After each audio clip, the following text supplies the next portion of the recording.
Bom dia a todos. Agradeço pela presença de todo mundo que está nos prestigiando aqui. É com muita alegria hoje que eu apresento, a quinta edição do webinário de língua portuguesa, do PIBID de língua portuguesa da UFAM. E com mais alegria ainda que eu apresento hoje a minha amiga pessoal, colega de trabalho, a professora doutora Marta de Faria e Cunha Monteiro, que lidera comigo o grupo de pesquisa LAD, o grupo de estudos e pesquisas em linguística aplicada e discurso, que fez o doutorado também em linguística, na área de linguística aplicada comigo na Universidade Federal de Santa Catarina, e hoje ela vem trazer para a gente um tema que vocês muitos de vocês estavam pedindo muito, e é um tema que tem aparecido agora na BNCC, já aparecia no PCN, mas no BNCC agora com um pouco mais de vigor, que é o letramento. Então, o título da palestra dela hoje é Práticas de Letramento na Formação de Professores para o Ensino e Aprendizagem de Língua Portuguesa. Martinha, não me estendi muito na apresentação, porque seu currículo é bastante extenso, a professora Marta já acompanhou o ISF, a professora Marta tem 2 mestrados, um na PUC de São Paulo, então acho que a palestra dela já vai falar, já vai dar conta um pouco de mostrar para vocês o que ela tem para dividir com a gente, tá bom? Fica à vontade, Martinha, a palavra é sua. Vou fechar minha câmera e o microfone para não te atrapalhar, mas qualquer coisa me chama que eu estou aqui. Tá bom, querida, obrigada. Bom dia, muito obrigada, Fernanda, o Euler também pelo apoio e a todos que estão aqui, tá? Estou vendo alguns rostos conhecidos, outros que eu estou conhecendo hoje, muito prazer. Fiquei muito feliz com o convite, e ainda mais saber que é o último do semestre, uma honra, assim, poder fechar com vocês esse semestre. E eu quero iniciar dizendo que eu admiro demais o PIBID, demais. Eu acho um projeto maravilhoso. Eu sempre tive uma atração por ser coordenadora, por me candidatar a ser coordenadora do PIBID, mas ainda não encaixou, ainda não deu. Eu estou sempre com alguma outra atividade, assim, já comprometida, Então, é uma pena, mas quem sabe um dia eu não me envolva mais diretamente com o PIBID, porque formação de professores é a minha paixão, é isso que me move, tá bom? Então, saudando vocês e agradecendo a Deus por estarmos aqui com saúde, Como eu falei no início, temos muito a agradecer. Eu vou iniciar a apresentação. Num primeiro momento, eu vou iniciar fazendo uma parte introdutória, tá bom?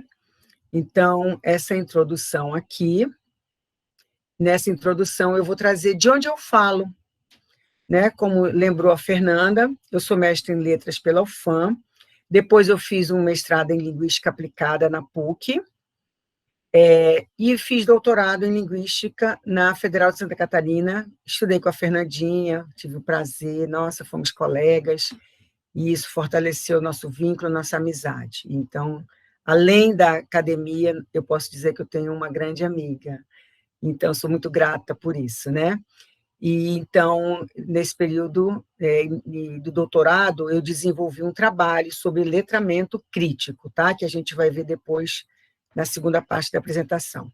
Sou professora da UFAM desde 94, no momento eu sou professora e vice-coordenadora do PPGL da UFAM. Eu sou professora do PPGL desde 2014 e vice-coordenadora desde o ano passado, junto com o professor Leonard. Eu tenho experiência como orientadora de PIBIC, TCC, mestrado, já coordenei vários projetos de extensão da UFAM, do Idiomas Sem Fronteiras, de eventos também, Junto com a Fernanda, inclusive, o 6º CRLA, que cá entre nós marcou a linguística aplicada na UFAM, foi o primeiro evento direcionado à linguística aplicada. Foi um evento muito bom. Até hoje eu tenho muito orgulho de nós termos promovido esse evento, A Fernanda lembra, foi muito bom. E no final da minha apresentação, eu vou mostrar para vocês uma lembrança desse evento. Surpresa. E também sou mulher, esposa, mãe, futura avó, você vovó, estou muito feliz que a vida se renova, Procuro ser amiga das minhas amigas, me esforço também por ser uma irmã uma irmã companheira, uma irmã ouvinte dos irmãos. Nós somos uma família de 5 irmãos e é muito bom ter irmão.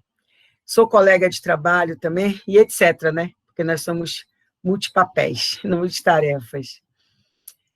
Eu estou olhando só para os slides, eu não estou acompanhando o chat, tá? Se vocês quiserem interagir comigo, vocês, por gentileza, abram o microfone.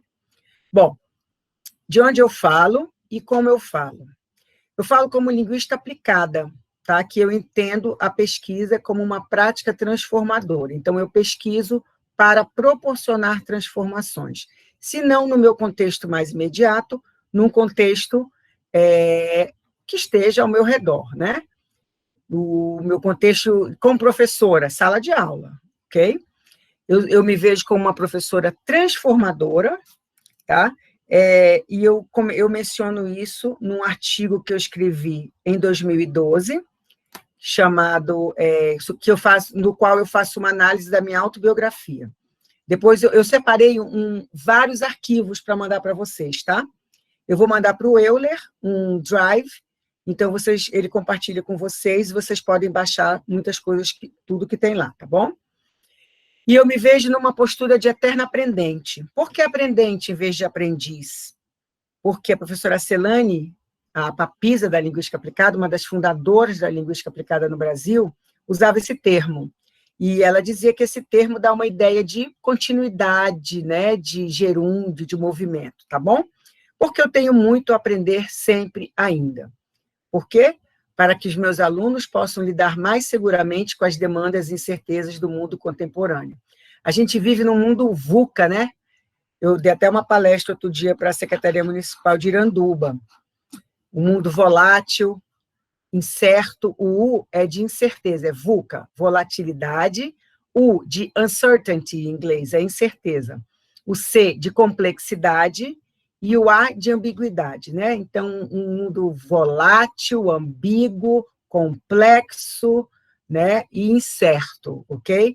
Então, a gente tem que estar muito preparado, principalmente nós, professores. Nós não temos que estar preparados, nós temos que estar formados. Então, é nisso que eu acredito. Não em treinamento, mas em formação de professores. Os meus interesses são a linguística aplicada como uma prática transformadora, contribuir para o desenvolvimento da educação, formação de professores de línguas, tá? Eu falo para professores de línguas, não é só para professores de inglês, não, que é a minha área de concentração, né? Mas por isso que eu estou aqui, porque vocês são de português, então a Fernanda acha, né, e eu acho também que eu também posso contribuir para a formação de professores de português, porque o que eu coloco não é só para professores de inglês de jeito nenhum. O ensino e aprendizagem de línguas para fins específicos, letramentos e suas práticas. Então, eu me vejo como uma professora transformadora, como já falei, que acredita na formação em serviço, tá? E na continuada, tá? Na formação inicial, tem que colocar aqui, na inicial, em serviço, e vocês estão em formação inicial. Alguns aqui já talvez sejam formados, né? Então, já são formados, então estão com formação em serviço e continuada. Formação de professores, literatura e letramentos, pluralidade, vozes e diálogos na linguagem da literatura, ok? As concepções que embasam a minha prática, eu falo isso em todo primeiro dia de aula, tá? A concepção de linguagem. Então, concepção a gente pode entender aqui como visão, paradigma, tá bom? Então, a concepção de linguagem é dialógica, baseada em Bakhtin, né?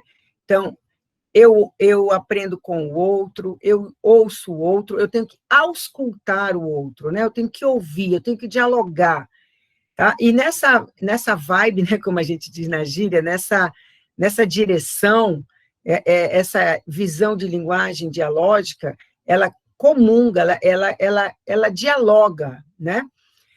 Ela combina, dá um match, né? Com a visão de ensino-aprendizagem de Vygotsky, que é a visão sócio-histórica, tá bom? Então, essas duas visões embasam a minha prática. Aí eu provoco vocês. Vocês já tinham pensado nisso? Qual a visão que embasa a sua prática como professor? tá? Eu falo professor, professora, né? Como professor, você já pensou nisso? Então, isso aqui a gente tem que ter não apenas na prática, mas no nosso discurso, porque se eu digo assim, olha, gente, eu vou passar a prova para vocês, mas vocês estudem bastante, porque o 10 é meu, o 0 é do aluno.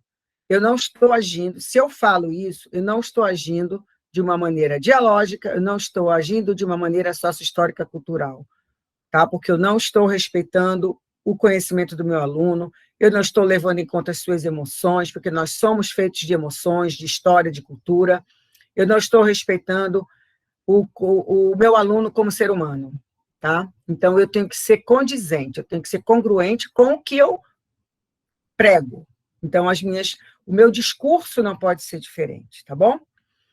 E já entrando na nossa discussão de hoje, a questão de alfabetização e de letramentos, eu vou iniciar, então, fazendo essa distinção. De acordo com Soares, a alfabetização é tornar o indivíduo capaz de ler e escrever. E a alfabetização se ocupa da aquisição da escrita por um indivíduo ou grupos de indivíduos. É o processo pelo qual se adquire o domínio de um código e das habilidades para ler esse código, né? Ou para escrever esse código, entendeu? Então, é quando a gente domina uma tecnologia. Ou seja, essa tecnologia é a escrita. A gente domina a tecnologia técnica para exercer a arte e a ciência da escrita. Aí, letramentos para Rojo são um conjunto muito diversificado de práticas sociais situadas. Vejam, essa palavra é primordial. O que é situada? Tá? Na literatura tem se discutido muito isso, práticas situadas, práticas localizadas, tá bom? Então, práticas situadas, práticas que levem em conta o contexto do aluno, o contexto no qual aquele aluno está inserido, tá? Então, essas práticas envolvem sistemas de signos, como a escrita, ou outras modalidades de linguagem, né, para gerar sentidos, tá bom? Então, a gente vai ver, mas na segunda parte da apresentação, maiores detalhes, não se preocupem. Então, grosso modo, alfabetizar seria ler e escrever, né? E letramento é a leitura e a escrita na prática social.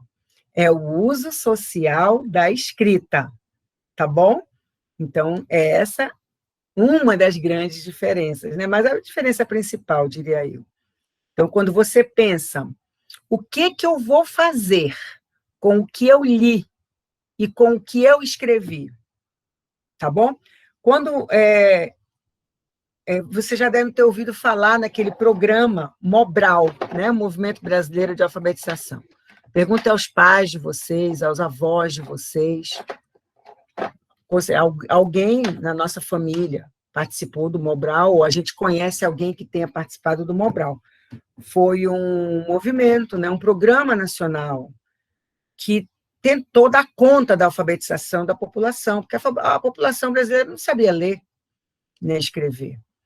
Então, o Mobral se orgulhava, ele mostrava, eu me lembro, assim, eu era pequena, mas eu assistia televisão, e curioso lembrar isso hoje, né? Porque desde essa época essas questões me chamavam a atenção. Eu sempre quis ser professora desde pequena, mas eu fiz primeiro administração por influência do meu pai. E eu narro isso nesse texto de 2012, que depois eu vou mandar para vocês também. Depois eu fui atrás do meu sonho de ser professora. E sou muito feliz por essa minha escolha. Bom, mas o Mobral, ele atingia uma parte só. Ele atingia a decodificação. Ele não atingia a questão do uso social da escrita, tá? Então, era decodificar. Então, nossa, quando o jovem ou o idoso, que era o público-alvo do Mobral, quando o idoso conseguia escrever o seu nome ou ler o seu nome, nossa, aquilo era motivo de muita felicidade. Claro, não estou desmerecendo, é muito importante. Mas será que é importante mesmo só decodificar um código, gente? Claro que não. Claro que não. A gente tem que ir além, sabe? A gente tem que ir além da interpretação, e hoje em dia a gente vai além da leitura crítica, tá? A gente entende como essas questões de letramentos. A gente quer promover os letramentos, tá bom? E fazendo um pouquinho da relação, trazendo um pouquinho da relação da linguística aplicada com a LA, né? A LA é uma área muito ampla, que dialoga com muitos outros saberes. Ela é interdisciplinar e ela interage com o campos da psicologia, sociologia, antropologia, etnografia, sociolinguística, estética e estilística. Segundo Celane, que eu já mencionei há pouco, uma das fundadoras da linguística aplicada, a linguística aplicada começou a ser vista como articuladora de múltiplos domínios do saber, em diálogo constante com vários campos do conhecimento que têm o foco na linguagem. E sobre esse diálogo LA e letramentos, Santos e Paz lembram o grande escritor, né, Moita Lopes, da UFRJ, que diz que a grande virada da LA ocorre quando se abandona a restrição de operar somente investigação em contexto de ensino e aprendizagem de língua estrangeira de tradução, e passa a revelar interesse por questões de linguagem, tá, que permeiam outros campos da atividade humana. O próprio Moita Lopes tem trabalho com a teoria queer, tem trabalho com pessoas de vulnerabilidade social, a gente trabalha muito na linguística aplicada com inclusão e exclusão, tá bom? E principalmente formação de professores. Então, vejam, não é só o contexto de ensino-aprendizagem que nos interessa, tá? A gente se interessa pelo oprimido, aquele oprimido lá de Paulo Freire, né? Também por ele. As discussões a respeito dos letramentos em diversas áreas estão inseridas nos domínios acadêmicos e escolares, né? Bem como nas atividades profissionais. Então, é uma interdisciplinaridade que corrobora a inserção do letramento na área da linguística aplicada. E esses estudos do letramento se efetivam cada vez mais no campo da LA, justamente por abarcar esse escopo de cunho interdisciplinar, né? Isso fortalece as investigações da linguagem, trazendo foco para a linguagem como prática social. Então, é isso que é a linguagem na prática social. A linguagem no mundo, a linguagem no dia a dia. Isso legitima a importância dos estudos do letramento nas práticas cotidianas, que ilustram, né, como que a gente está cercado por atividades que demandam necessidade do uso da leitura e da escrita, para efetivação de ações em campos distintos. Tá? Por exemplo, linguagem em laboratório, linguagem em ambiente de trabalho, linguagem em consultório médico, tudo isso. Porque a linguagem permeia as nossas atividades sociais, desde que a gente nasce, né? E alguns exemplos de eventos e associações que eu gosto sempre de incentivar, tá? Vamos ter o CLAFPEL, a Abrapu é um evento que tem de professores universitários de inglês. O CLAFPEL é o Congresso Latino-Americano de Formação de Professores de Línguas. CLAFPEL, desculpa, gente, botei o F errado. Congresso Americano de Formação de Professores de Línguas. E o IMPLA, que vai ter na PUC, final do ano, já foi aberta a chamada, Fernanda. Depois, se você não recebeu o e-mail, eu compartilho com você. O IMPLA esse ano vai ser virtual, como o CLAFPEL também vai ser virtual. E eu incentivo vocês a participarem de associações de classe, como a LAB e a Abralim, tá bom? Então, terminado esse primeiro momento, eu vou voltar aqui para vocês, e eu queria perguntar, muito rapidamente, tá? Eu vou abrir espaço para 2 perguntas, 2 alunos. Quem gostaria de se manifestar, tirar alguma dúvida, por gentileza, que a gente vai começar a segunda parte, que é mais específica para letramentos. Levantem a mão, gente, aí fica mais fácil da professora Marta chamar. Levanta a mãozinha quem quiser fazer alguma pergunta.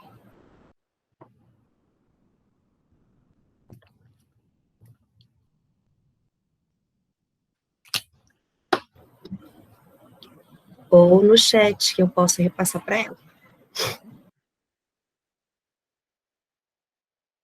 Bom, se não tiverem colocações ou quiserem fazer ao final, não tem problema algum, tá bom? Então, vamos para a segunda parte. Gente, eu queria que vocês ficassem bem à vontade, tá? Bem à vontade. A gente não tem que ter medo de perguntar, a gente está aqui para aprender, inclusive a Fernanda e eu. A gente aprende muito com os alunos, eu tenho certeza que a Fernanda concorda comigo, né, Fê? Então, eu não gosto de sala de aula, assim, rígida, engessada, né? Para mim, o momento de sala de aula tem que ser um momento de prazer, de felicidade, tá bom? Eu sempre falo isso com os meninos nos encontros de formação do PIBID. Que lindo, Sempre Fê, que lindo. A gente nem combinou, né? Você vê que a gente tem a mesma vibe, né? Mas é isso. Então, vamos à segunda parte. Ok? Então, nessa segunda parte, a gente vai aprofundar um pouco melhor as teorias do letramento. Nesse primeiro momento, eu falei sobre a ligação do letramento com a linguística aplicada, e esse texto de Santos e Paz também está nesse kit que eu vou passar para vocês, tá bom? Mas é isso. Então, o título que eu passei para a Fê foi Práticas de Letramentos, né, no plural, na formação de professores para ensino e aprendizagem de língua portuguesa. Mas eu quero deixar claro, gente, que o que eu colocar aqui serve para qualquer idioma, tá bom? Qualquer língua, então a gente entende isso. Bom, começando bem do comecinho, né? O que é letramento? Aqui no Brasil, começou com a professora Mary Cato, na segunda metade dos anos 80, depois a professora Leda Tifone trouxe a distinção entre alfabetização e letramento, que eu já citei no primeiro momento, lembrando que a palavra letramento veio de literacy, do latim litera, que é letra, e do sufixo ci, qualidade, condição, estado. No inglês é a condição de ser letrado, né? Isso tudo segundo Soares, tá ok?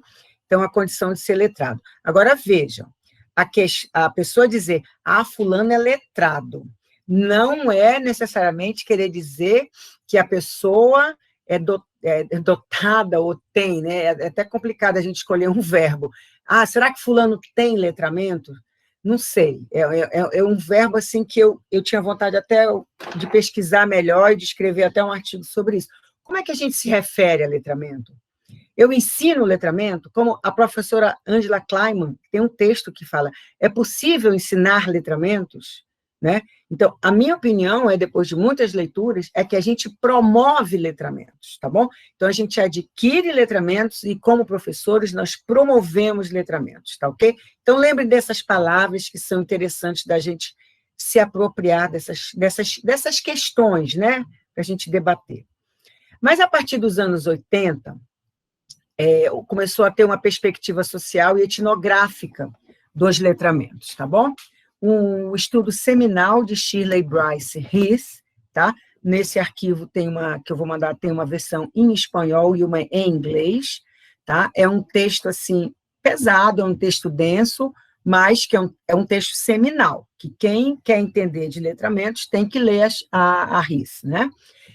Ela traz uma experiência de leitura, ela traz uma pesquisa, com muitos dados em 2 cidades dos Estados Unidos, que compara as crianças cujos pais liam para elas antes de dormir e os pais que não liam para crianças antes de dormir, tá bom? Então, é óbvio que a gente sabe que as crianças cujos pais liam antes de dormir, é claro que os pais tinham promovido letramentos para essas crianças.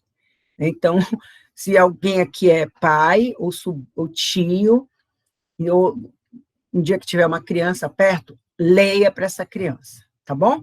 E não tenha medo de dar o livro para a criança pegar e talvez até, a criança rasgou uma página. Deixa quieto, não faz assim, rasgou a página. Não, deixa a criança pegar no livro, sentir o livro, tá bom? A gente sabe que hoje em dia é tudo na tela, né? A criança já nasce com um chip, né? Mas é claro que ainda haverá algum momento que a criança vai pegar um livro, né? A gente ainda vai ter a cultura do livro impresso por muitos anos, né? Claro, mas a gente sabe que essa geração lê mais na tela. Beleza.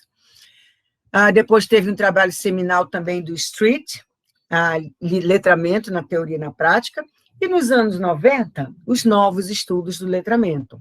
Por que esse adjetivo novos, tá?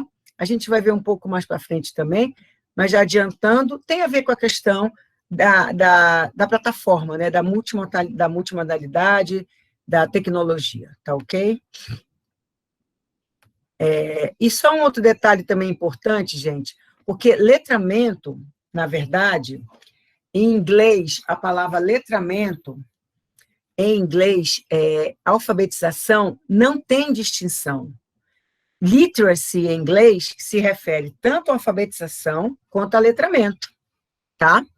Então, por isso que em inglês a gente tem que tomar muito cuidado quando vai traduzir uma obra do inglês para o português, porque letramento aqui no Brasil tem essa questão dessas teorias por trás. A alfabetização é uma coisa, o letramento é outra. Em inglês, não. A gente tem que tomar cuidado, porque literacy é tanto alfabetização quanto letramento, tá bom?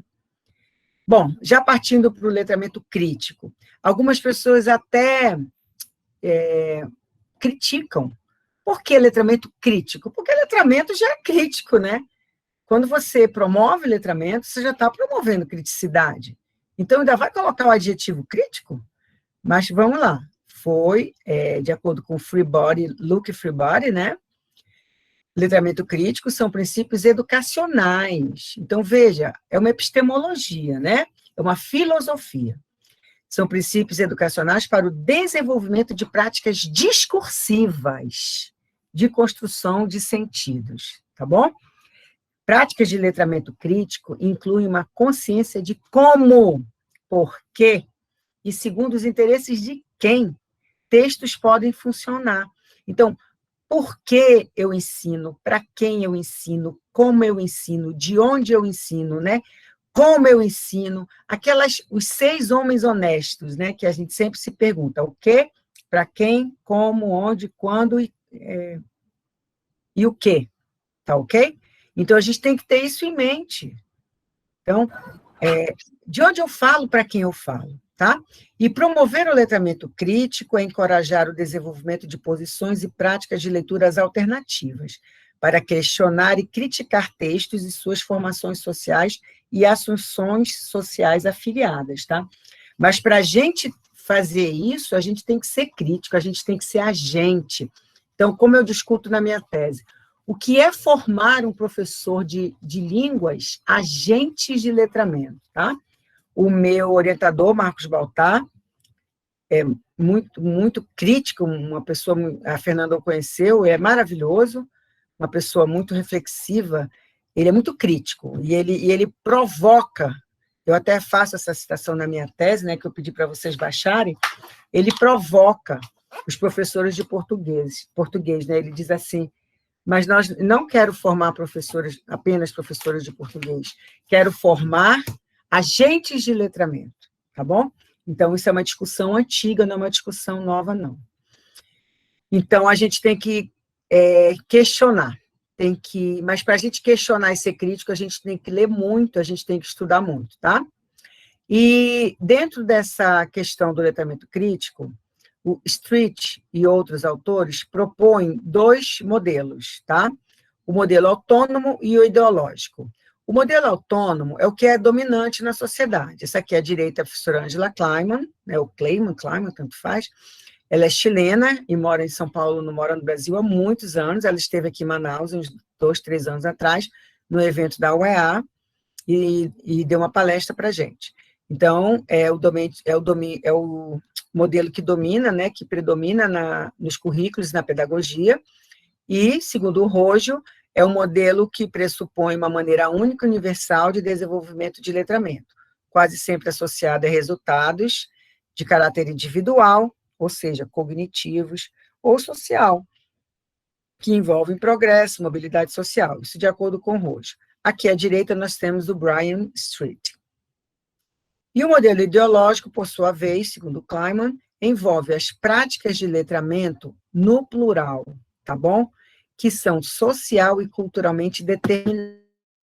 Aquela palavra, de novo, situada, determinada, localizada. Olha aqui para mim. É o global.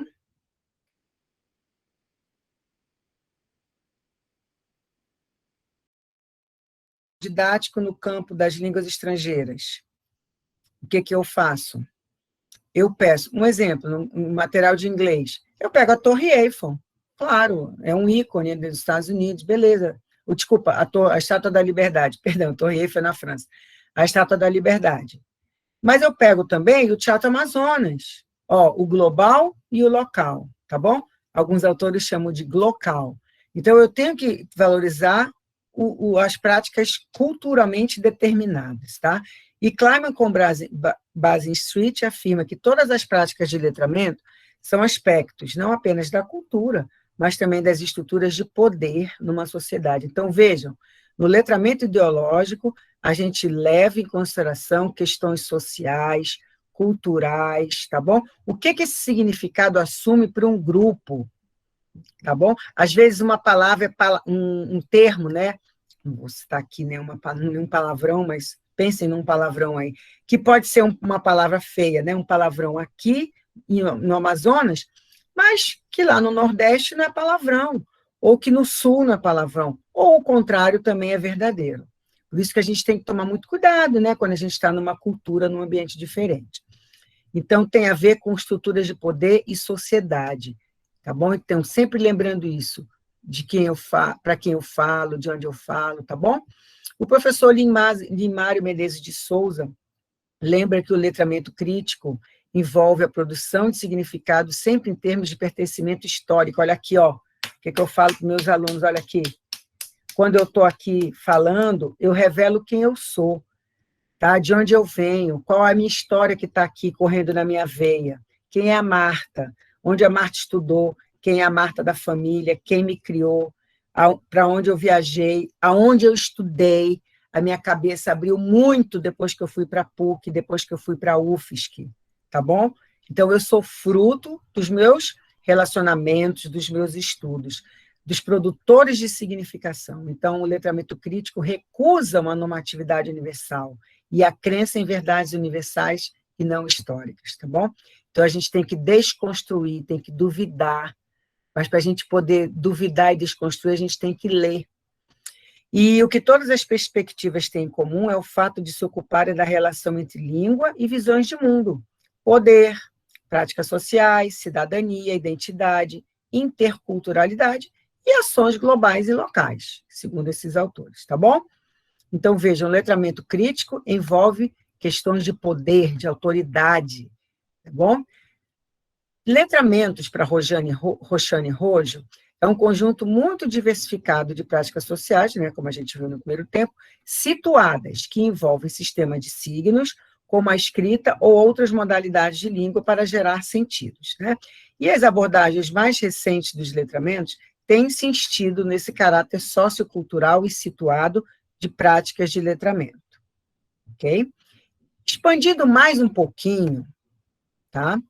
Que, como a Fernanda me pediu, né, algumas teorias que embasam essa questão dos letramentos. É muito comentado, é muito tratado esses três pontos: eventos de letramentos, práticas e projetos. Primeiro, eventos de letramentos. Aqui na minha tese, tá? Muito do que está aqui eu tirei da minha tese, e muito do que está aí eu tirei dos textos que eu vou mandar para vocês. Então, na minha tese está bem mastigado. Então, em determinado momento, vocês podem perceber que eventos e práticas de letramento são parecidos, tá bom? Não dá para a gente dizer assim, evento é especificamente isso, tá bom? É uma linha muito tênue que separa um e outro. Não vamos colocar as coisas em caixinhas, tá bom? Vamos sempre ter esse olhar libertador, né? Criativo e flexível, tá bom? Então, estou lembrando isso de antemão, né? Então, segundo o James Paul Dee, é esse senhor aqui, um estudioso americano, ele diz que eventos de letramentos são documentos impressos, como a negociação em grupo de significado em textos escritos. Por exemplo, um anúncio, tá? Uma procura guiada, num catálogo. Ninguém usa mais catálogo hoje em dia, né? Mas seria uma procura na internet, digamos assim. Individual em livros de referência, registros familiares na Bíblia e muitas outras ocasiões em que livros ou outros materiais escritos são importantes para a interpretação, tá? Eventos de letramentos para a professora Soares são aqueles momentos em que as pessoas interagem oralmente com a mediação da leitura ou da escrita. Por exemplo, discutindo uma notícia do jornal com alguém, construindo um texto com a colaboração de alguém, seja uma interação à distância, autor-leitor, leitor-autor, por exemplo, escrever uma carta, ler um anúncio ou um livro, tá bom? Então, isso são eventos de letramento. Já as práticas de letramento se referem, por exemplo, a um termo que é um desenvolvimento de conceitos de eventos de letramento. Então, vejam, as práticas são desdobramentos dos eventos, tá bom? Segundo Street, né? Por exemplo, ele cita como exemplo os eventos de letramento de Heath, que eu mencionei no início, da Shirley Bryce Heath, que foi aquela pesquisa que ela fez com as crianças, né? Abrange com os pais das crianças. Abrange não somente eventos de letramento, mas também modelos populares desses eventos. E envolvem práticas que variam dependendo da situação.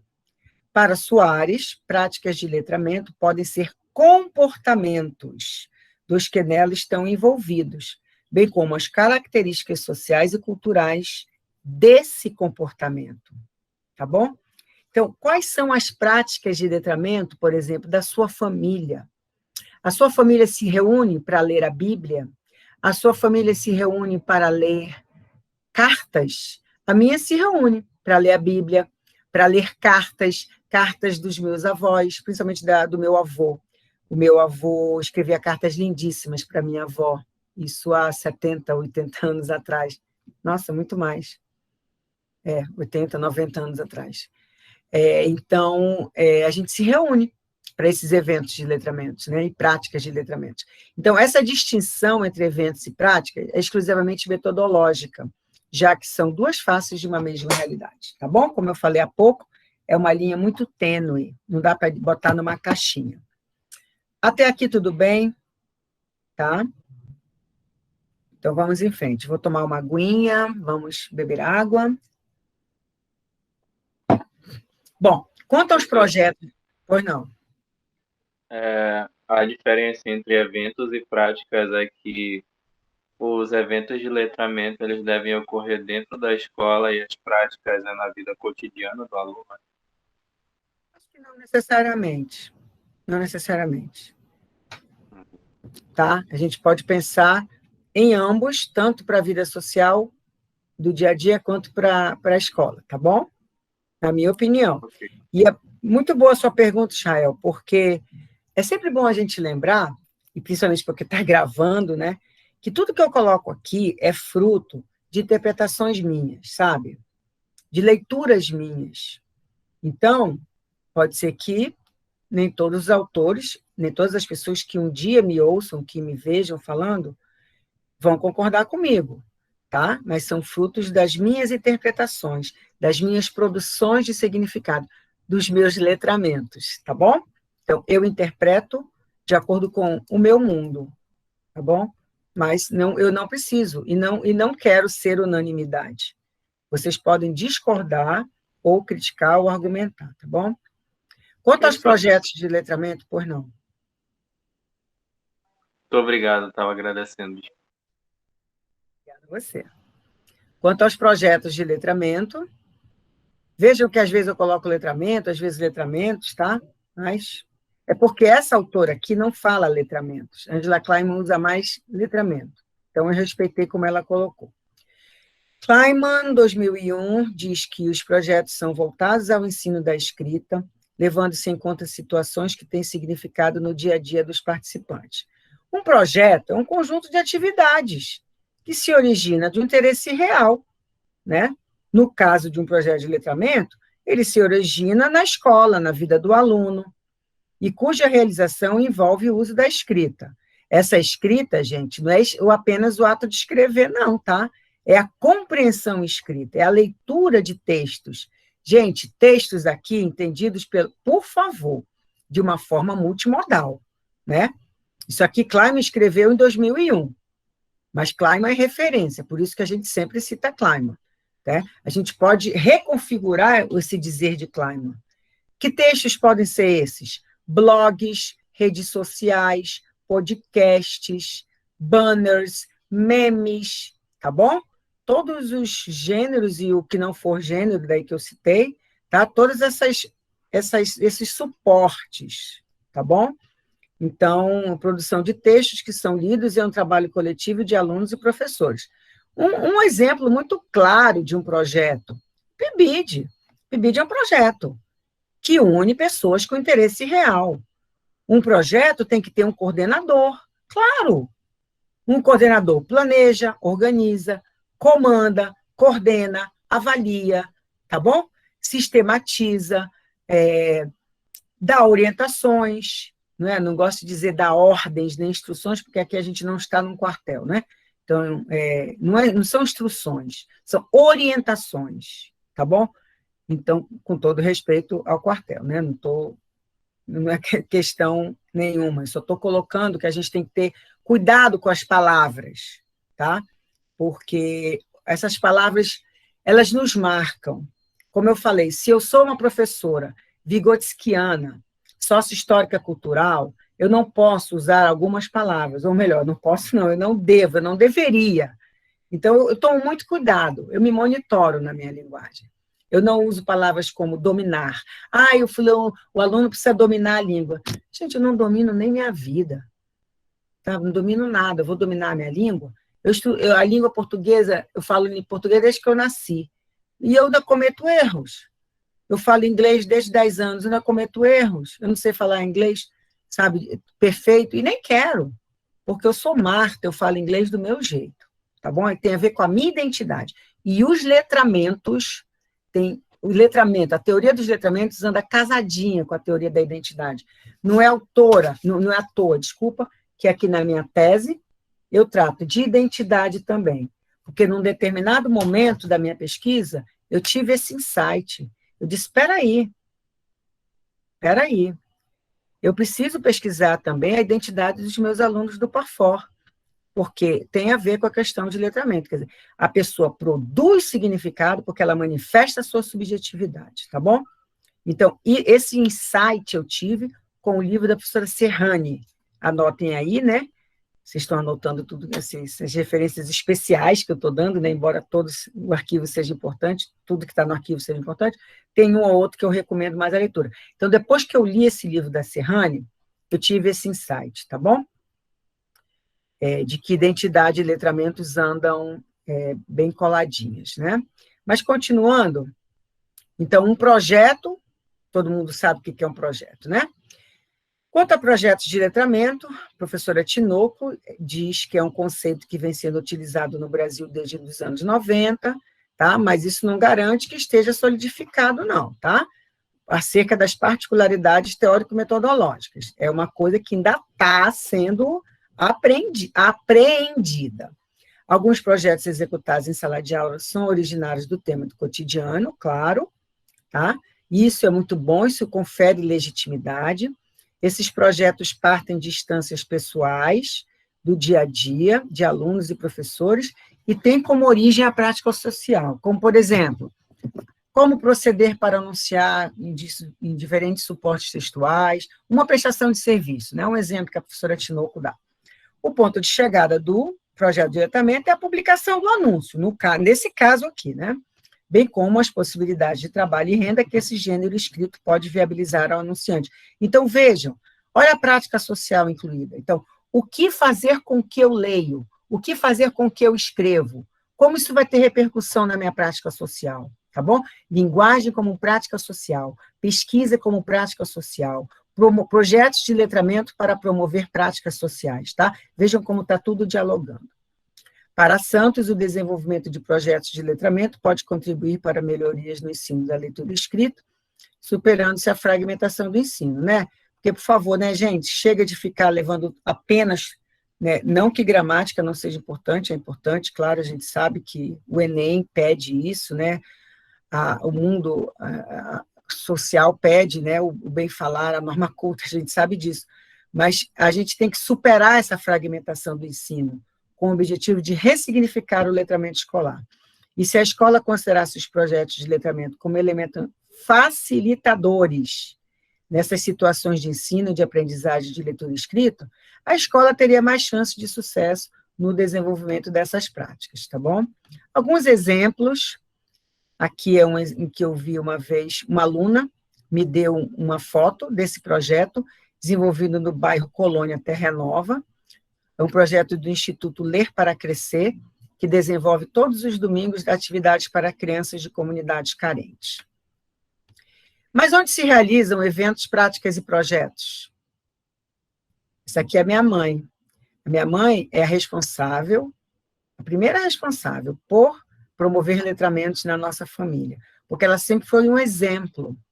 Ela sempre leu muito, ela sempre escreveu muito. Esse livro que está na mão dela, nas mãos dela, é um diário. E a gente, às vezes, senta para ler esse diário. É muito lindo isso. Então, onde se realizam esses eventos, práticas e projetos? Nas maiores agências de letramento, como diz Kleiman. Quais são as maiores agências? A escola, a família, a igreja, a rua e o local de trabalho.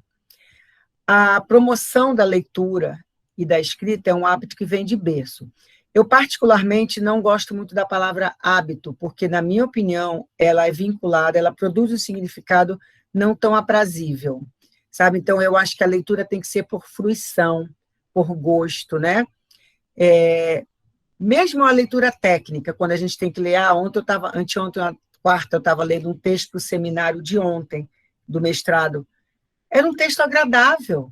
Então, não era um texto para mim que era obrigatório ler. Eu estava gostando do texto, sabe? E como diz a professora Ana Maria Machado, grande escritora infantil, né? E juvenil, o que leva uma criança a ler é o exemplo. Outros exemplos de práticas de letramento. Isso aqui foi uma feirinha de livros que uma aluna de língua inglesa fez. Olha que legal. Ela vendeu os livros que ela tinha adquirido ao longo da graduação por um preço módico. E fez uma banquinha e colocou lá. Isso é um exemplo de evento de letramento. Os livros circularem, os livros andarem. Olha esse outro exemplo aqui. Uma mini biblioteca num shopping em Fortaleza. Tá? Então, até quando eu viajo, eu presto atenção nessas coisas. Aí eu vou tirando foto, doe livros, compartilhe, tá? E compartilhe conhecimento. Olha que lindo. E também achei tão bonitinho no Instagram, uma vez, eu vi uma moça que eu conheço, ela fez a feira de livros do filho dela. Feira de livros do Luca. Todos os livros por R$10. E mais um exemplo, a Gelateca. Essa Gelateca, eu não sei que ano que vocês entraram, mas essa geladeira, que virou uma biblioteca, por isso que ela virou Gelateca, ela ficava ali no ponto de ônibus, que passava ali perto da bola do Aleixo. Então, não sei se vocês são do tempo da Gelateca. Depois ela ficou muito velha, não devolveram os livros, eu acho que alguém tirou ela de lá. Mas eu achei muito incrível. Bom, voltando aqui e expandindo a questão dos multiletramentos, características. Fernanda, são 10h05, você me falou que eu poderia falar 45 Martinha, pode ficar à vontade, porque a gente começou com um atraso aí de quase 15 minutos, então pode ficar tranquilo. Tá bom, então eu vou falar mais 15 minutos e a gente abre para as perguntas, tá? A segunda parte é mais rápido, dos slides aqui. Bom, multiletramentos. Segundo Roja, as características dos multiletramentos é que são interativos, colaborativos, eles fraturam, transgridem as relações de poder, tá? Estão lembrando? Estão lembrados, do letramento crítico, né? Envolvido poder. Então, o multiletramento vai além, ele transgride essa relação de poder estabelecida, né? Eles são híbridos, fronteiriços, mestiços, né? E olha aqui a questão da tecnologia, né? Do mundo da internet. Seu melhor lugar de existência é nas nuvens, e eles são mais bem apresentados nas redes. Aí temos também a pedagogia dos multiletramentos, proposta pelo Novo Grupo de Londres, que envolve um desafio, né? Que implica questões de formação, remuneração, avaliação de professores, mudanças curriculares, documentos, entre outros, tá ok? Alguns exemplos de pesquisas no campo dos letramentos, né? Práticas de letramentos no contexto da educação, narrativas de indivíduos residentes em Manaus a partir de nova reorganização do saber acumulado, o professor de língua portuguesa como agente de letramento, e a minha própria tese de doutorado, e uma dissertação que eu orientei, eu participei como co-orientadora, e que eu vou já falar dela para vocês. Mas antes eu vou falar de Monteiro, 2014, tá? Que é a minha pesquisa de doutorado, que teve como objetivo geral investigar a formação de professores e alunos do PAFO, à luz do letramento crítico. A fundamentação teórica envolveu letramento crítico, discursos à luz de Fairclough, identidade e agência, tá? Por que que eu marquei aqui, destaquei letramento crítico, que é o que nos interessa aqui, né? E a questão da agência. Agência é uma teoria que envolve... lembra quando a gente falava em autonomia? O aluno tem que ser autônomo. Legal, eu concordo, o aluno tem que ser autônomo. Mas o aluno não tem que ser, hoje em dia, não é apenas autônomo, não. O aluno tem que ser agente, porque ele tem que proporcionar transformações no mundo que ele atua. Então, o professor agente é aquele professor que age de uma maneira transformadora. O aluno agente é o aluno que age de uma maneira transformadora, tá bom? Gente, só um instantinho que eu vou pedir para abaixar aqui um som que está tendo aqui ao lado, só um instante.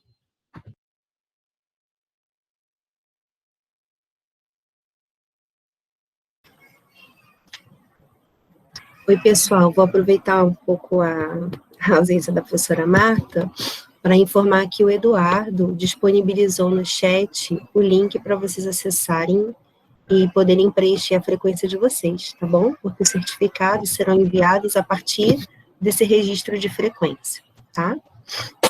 Obrigada, Fernandinho. Então, continuando aqui na minha tese, a abordagem foi qualitativa, então, letramento crítico e agência, né? Abordagem qualitativa, a metodologia foi uma pesquisação e o contexto foi o curso de língua inglesa do PAFO, e no interior do Amazonas, foi em Manacapuru, mas envolveu professores e alunos da SEDUC e da CEMED, de Anori, Berori, Capiranga e Manacapuru. E os participantes foram 20 professores do ensino básico que atuavam no nível fundamental ou médio. E os resultados ratificaram a importância da formação em serviço e continuada para o desenvolvimento do potencial docente dos participantes, para atuarem como agentes de letramento crítico, tá ok? Então, maiores detalhes aqui nesse trabalho, que vocês já baixaram, sempre lembrando que é importante a gente baixar os trabalhos dos nossos orientadores, dos nossos professores, tá bom? E explicando um pouquinho sobre a questão do letramento literário, né, sempre a gente ouve falar letramento isso, letramento aquilo, que tem muitos adjetivos que qualificam a palavra letramento, né? Então, em uma pesquisa que eu fiz, eu encontrei alguns exemplos, da nossa colega Adriana Araújo, por exemplo, que trabalha letramento crítico em Macbeth. A Adriana é colega de língua inglesa, e ela trabalha literatura inglesa e americana. Tem também um trabalho belíssimo da professora Mary Ellen Cacheado, que ela era professora da CEMED, no momento ela está afastada. Ela trabalhou Shakespeare com os alunos da periferia daqui de Manaus, do Tarumã. Em vez de Romeu e Julieta, ela colocou os personagens com nomes indígenas, sabe? Olha o local e o global aí, casando. Não é muito legal isso? Tá bom? Então, o Shakespeare global, o Romeu e Julieta, com os nomes indígenas, uma questão local. Temos também o Rio do Cosson, que é muito famoso, né? E também um trabalho de Barbosa sobre letramento literário. Isso aqui é apenas um exemplo, tá, de como o letramento está hoje em dia, tanto nas questões de língua quanto na de literatura, em sala de aula de língua portuguesa, tá bom? Mas, parando um pouquinho para refletir, eu trouxe uma historinha que vai ilustrar bem essa questão da diferença entre letramento, entre alfabetização e letramento. Mas antes eu vou tomar uma água. Ok. A história é Um Lobo Instruído, de Pascal Biet. Olha a carinha do lobo, limpando os óculos dele. Quando você vê alguém limpando os óculos, isso já cria uma expectativa, né? O que a gente pode achar? Então, vamos explorar a imagem, vamos explorar o layout, o título, vamos ativar o conhecimento prévio dos alunos. No caso aqui, os alunos, né, são vocês, a nossa audiência, né? Então, quando a gente vai contar uma história, quando a gente vai usar um texto, a gente sempre, primeiro, ativa o conhecimento prévio, faz uma pré-leitura. Aqui é uma figurinha, mas não é a história em si. Ok, aqui começa a história. Ah, não, desculpa, aqui já é a história, sim. Olha aqui, isso aqui é o lobo chegando na casa, tá? Desculpa, na cidade. Então, o lobo chegando na cidade para a qual ele estava se deslocando. Depois de andar muitos dias, o lobo chegou a uma cidadezinha muito tranquila. Estava cansado, com fome e dor nos pés, mas só tinha um dinheirinho minguado que ele precisava guardar para alguma emergência. Então ele se lembrou de que havia uma fazenda meio afastada da cidade e pensou: lá eu devo encontrar comida. Aí ele sentou, aí as crianças olhando, aí ele viu uma casa, ficou olhando de longe. Uma casa, acho que uma fazenda, né? Tá mais com cara de fazenda. O lobo espiou por cima da cerca da fazenda e viu um porco, um pato e uma vaca lendo e tomando sol. Era a primeira vez que ele via bicho ler. Meus olhos estão querendo me pregar uma peça, o lobo pensou. Mas ele estava com muita fome e não quis perder tempo pensando no assunto. Tomou o impulso, respirou fundo e avançou para cima dos animais com um urro. Ahu! Quer dizer, não é assim que o lobo faz, né? É assim, ahu! Galinhas e coelhos saíram correndo para todo lado, mas o gato, o porco e a vaca nem se mexeram. Que barulho foi esse? A vaca indagou. Desse jeito não posso me concentrar no meu livro. É só não dar bola, disse o pato. Ignore. Olha a cara dos bichinhos, nem aí pro lobo. Todos lendo. E o pato ainda lendo com uma maçã na mão. Olha que pato chique. Uma xícara de chá à direita, né? Então, são animais sofisticados, né? Olha aí o que eu estou falando, animais sofisticados, tá? Olha as palavras que circundam. O nosso imaginário, né, de pessoas que leem. Olha a vaquinha com óculos. Olha o porquinho concentrado, tá bom? O lobo não gostava de ser ignorado. O que foi que deu em vocês? Ele perguntou. Não estão vendo que sou um lobo enorme e perigoso? Claro que é, respondeu o porco. Mas será que não daria para ser enorme e perigoso num outro lugar? Nós queremos ler. Esta é uma fazenda de animais cultos. Agora seja bonzinho e vá embora. O porco pediu e foi empurrando o lobo. O lobo ficou uma fera, né? Olha a cara do lobo aí enfurecido. O lobo nunca tinha sido tratado daquele jeito. Gente, vejam o que representa o lobo no imaginário das histórias infantis. É o poder, é a força. Então, para ele, foi uma humilhação o jeito que ele foi tratado. Animais cultos, o lobo foi repetindo baixinho. Pois muito bem, também vou aprender a ler. E lá se foi ele para a escola. As crianças acharam estranho ter um lobo na classe, mas como ele não tentou devorar ninguém, logo elas se acostumaram. O lobo era sério e estudioso, e depois de muito esforço aprendeu a ler e a escrever. Logo, ele se tornou o primeiro aluno da sala. Olha o lobo estudioso, gente. Chique, né? Uma graça. Feliz da vida, o lobo voltou à fazenda e pulou por cima da cerca. Agora eles vão ver, ele pensou. O lobo abriu um livro e começou a ler. Corre, lobo, corre! Vejam como o lobo corre. Você tem ainda muito que aprender, disse o pato, sem levantar os olhos. E o porco, o pato e a vaca continuaram a ler seus livros, sem lhe dar a menor atenção. O lobo foi-se embora, pulou por cima da cerca e rumou. Olha ele lendo com os amigos. Ele foi aceito na comunidade. A comunidade, né? Esse sentimento de pertencimento é muito importante, tá? E o lobo se sentiu acolhido. Ele estudou muito, leu um monte de livros velhos e poerentos, treinou até conseguir ler sem interrupção. Agora acho que estou no ponto de falar com eles de novo, o lobo imaginou. Ó, eu acho que estava trocado, aquele ali era depois, né? Aí, ó, o lobo andou até a fazenda, bateu e entrou pela porteira. Com certeza isso vai impressioná-los, ele pensou. Então, vocês lembram que no primeiro slide, quando o lobo viu a fazenda, ele pulou a cerca, ele invadiu. Agora não, ele já era um lobo culto, um lobo letrado, né? Lembra da palavra letrado, que não quer dizer necessariamente letramento, por favor, tá? Mas na nossa cultura, letrado é essa pessoa, né, que sabe das coisas. Com certeza isso vai impressioná-los, ele pensou. O lobo abriu a história dos 3 porquinhos. Aí, olha como ele leu, gente. Era uma vez 3 porquinhos, um dia a mãe dele chamou os 3 e disse. Aí o pato, pare com essa ladainha.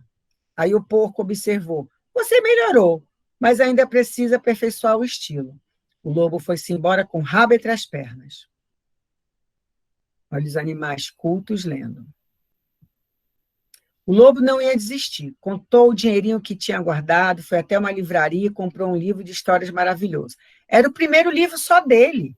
Ele ia ler aquele livro de noite, soletrando cada linha, e aprender a ler tão bem que os animais da fazenda passariam a admirá-lo. Olha o lobo na biblioteca, gente. Olha a carinha de medo da menina escondida aqui, estão vendo? Olha a cara dos pais. Olha aqui os meninos, o menino e o cachorro aqui, todo mundo com medo do lobo. O lobo chegou à porteira da fazenda e tocou a campainha. Din-dom! Ele deitou na grama, se ajeitou, abriu o livro novo e começou a ler. O lobo leu com segurança e entusiasmo. O porco, a vaca e o pato ficaram ouvindo, sem dizer uma palavra. Cada vez que terminava uma história, o porco, a vaca e o pato pediam para o lobo ler outra. Olha aí, eles concentrados. Assim o lobo foi lendo uma história atrás da outra. Uma hora ele era um gênio saindo de uma lâmpada, outra hora era o Chapeuzinho Vermelho, depois um pirata de sabre em riste. É fantástico, disse o pato. Ele é um craque, disse o porco. Que tal participar do nosso piquenique? Convidou a vaca. Olha aqui o porco vestido de Chapeuzinho Vermelho, gente. Isso é hilário, não é não? Olha aqui, ele sendo acolhido, ele dando aula, ele explicando. Isso é o máximo. Nossa, ele já virou amigo, já ganhou até uma maçã do porquinho. Então foram fazer um piquenique, o porco, a vaca, o pato e o lobo. Foram até a campina e lá ficaram deitados a tarde toda, contando belas histórias. Todos nós podíamos virar contadores de histórias, disse a vaca de repente. Podíamos viajar pelo mundo, acrescentou o pato. Podemos começar amanhã de manhã, disse o porco. O lobo se espichou na relva. Ele estava feliz por ter amigos tão maravilhosos. Olha aí. Desculpa, o lobo com as crianças no colo. Gente, que coisa mais fofa, né? Então, quando o lobo... Ah, tá. Então, acabou aqui a história. E aqui é uma resenha, né? Alguns comentários sobre o livro, tá bom? O livro em outros idiomas, em alemão, em francês, em inglês. Reparem a tradução das palavras, né? Interessante. Bom, refletindo... Quando o lobo faminto chegou a uma fazenda, ele ficou surpreso ao ver que ali os animais eram muito instruídos e até meio snobs, reparem. Para se aproximar deles, o único jeito foi aprender a ler. E, a partir de então, nunca mais o lobo foi o mesmo. Com leveza e bom humor, o autor mostra que saber ler é muito mais do que saber juntar palavras e letras, né? Então, qual a perspectiva? Isso aqui eu tirei do site da Martins Fontes, né, que é a editora do livro. Qual a perspectiva que se pode perceber aqui? Qual o modelo de letramento que a história privilegia? Então, essa é a minha pergunta provocadora para o final. Finalizando, não há receitas, não. Então, resumindo, o que envolve a formação de professores de português para promover letramentos? Não há receitas. Há pesquisas a serem desenvolvidas no ensino-aprendizagem de língua portuguesa, de língua inglesa, de língua francesa no Amazonas. A gente tem que ter clareza da nossa responsabilidade social como cientista, nosso papel como linguistas, como diz o Raja. E a gente tem que ter algo a dizer à vida social contemporânea. A gente tem que investir em cursos de formação continuada de várias línguas para formar professores como agentes de letramento. Esse momento aqui, por exemplo, é um curso de formação de professores, né? O PIBID é um projeto maravilhoso, como eu já falei. E lembrando a formação de professores à luz da perspectiva sócio-histórica cultural, à luz de Vygotsky, levando em conta também o aspecto dialógico da linguagem, como preconiza Bakhtin. Mas o que é letramento, a gente tem que se preocupar com o papel do professor, porque quando a gente ensina inglês ou português, a gente não está ensinando uma gramática do inglês ou do português, como diz Di. A gente está ensinando um conjunto de práticas discursivas, orais e escritas. A gente está ensinando comportamentos. A gente tem que pensar em ressignificação de sentidos, representações, de valores, tá? Atribuindo novos sentidos ao mundo. Tá? Então, eu quero citar aqui o trabalho de um ex-orientando meu, o Saavedra, o Augusto Saavedra de Lima. Ele traz uma proposta, ele defendeu em 2019 no PPGET do IFAM, eu fui co-orientadora dele. E ele apresentou uma proposta para a formação continuada de professores de língua portuguesa em torno de 3 conceitos chaves: formação continuada de professores, letramentos e gêneros textuais. Lá no PPGET do IFAM, eles têm que apresentar um produto, e esse aqui foi o produto de Lima. Depois eu vou passar para vocês o link para vocês baixarem. Aí eu trago também uma citação da professora Angela Kleiman, tá? Que fala especificamente da formação de professores de português, à luz, para enfrentar, né, para esse desafio de se promover os letramentos, né? Então, tem que haver um investimento na formação de professores como profissionais reflexivos, tá? Então, essa formação docente constituída de práticas letradas deve se voltar não apenas para a vida profissional, mas também na vida individual, compreendendo uma autonomia do professor através da transformação de suas práticas de leitura e escrita. Então, como que a gente vai querer ser um professor que promove letramentos se nós mesmos não lemos, não é verdade? Então, a gente tem que pensar nisso tudo.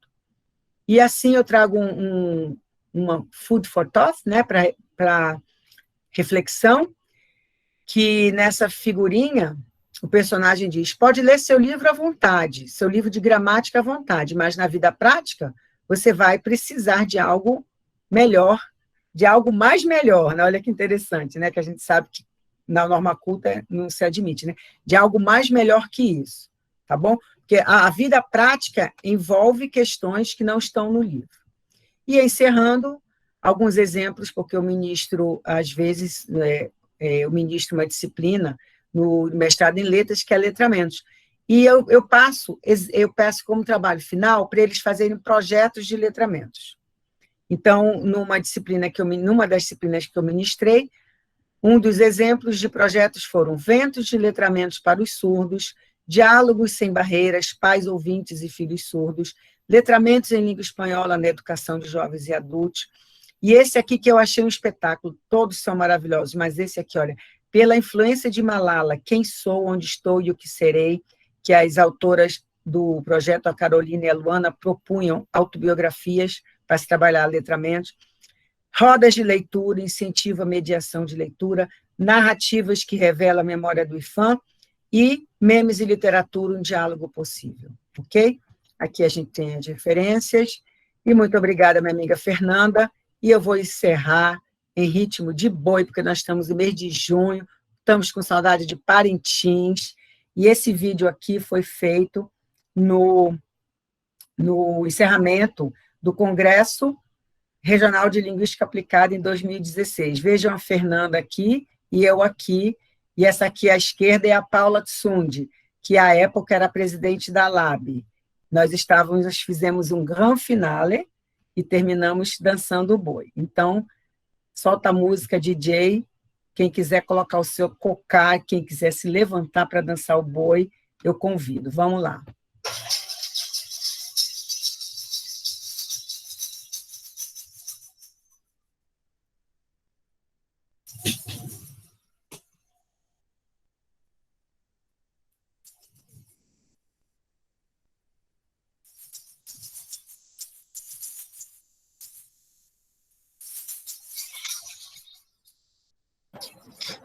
O áudio é que está baixo, Martinha.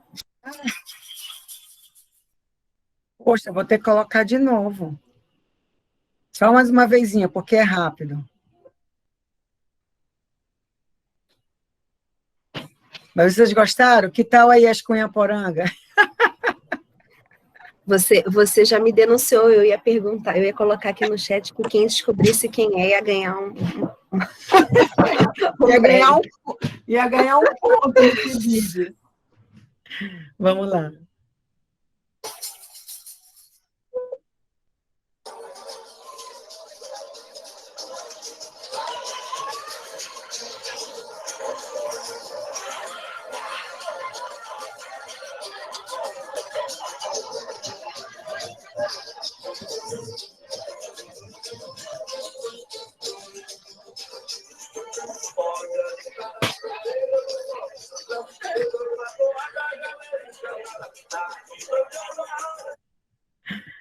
Então, pronto, gente, olha, muito obrigada.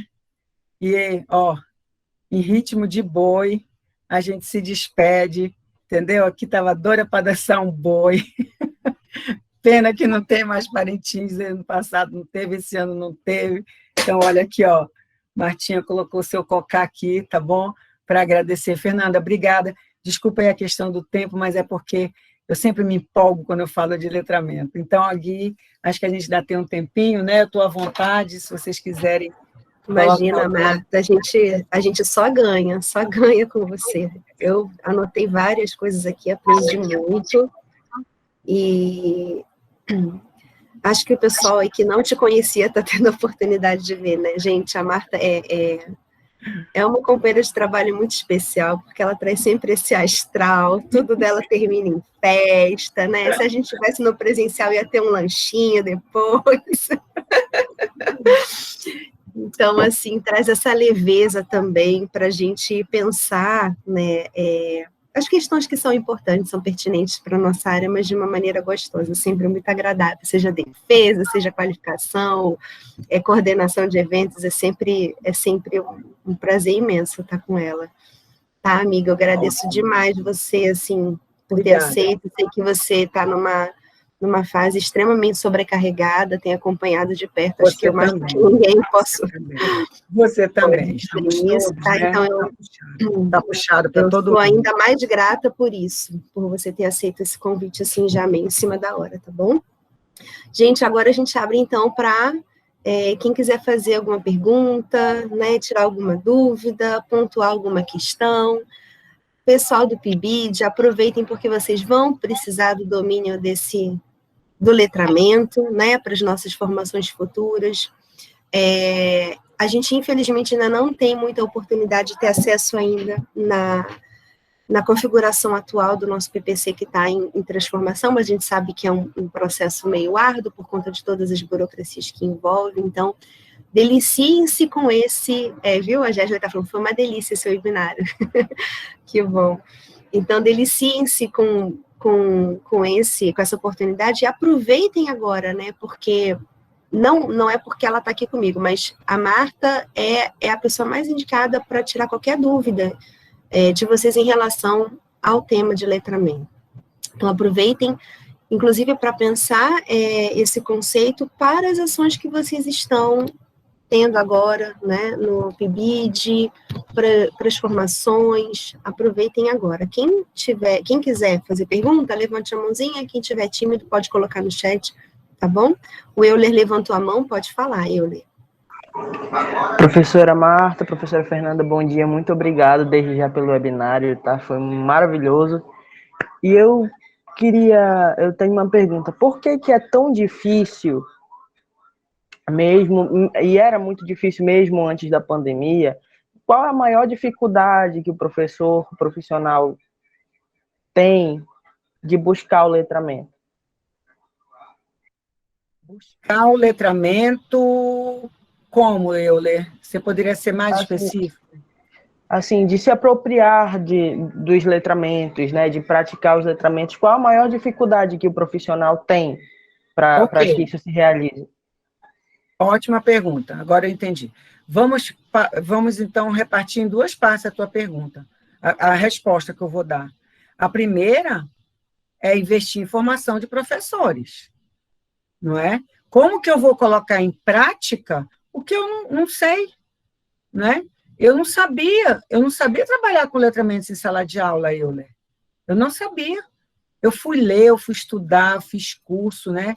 Eu frequentei muito seminário, sabe? Então, assim, a gente tem que fazer a nossa parte também, a gente tem que ser agente, a gente tem que ir atrás. Então, primeiro de tudo, Euler, muita leitura, muita leitura.